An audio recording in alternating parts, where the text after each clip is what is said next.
मुंबईत 10% पाणी कपात सुरू। जलाशयांमधील पाणीसाठा 23.52% गेल्यानं निर्णय। पालिकेकडून पाणी जपून वापरण्याचं आवाहन।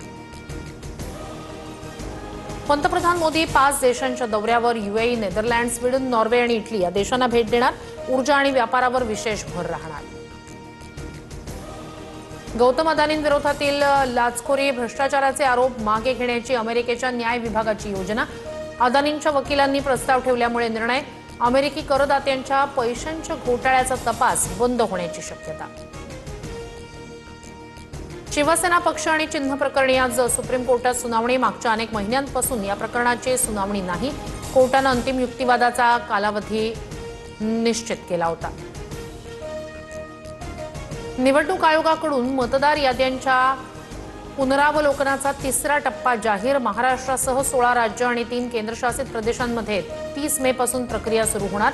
तर 37 कोटी 63 लाख मतदारांची पडताळणी केली जाणार।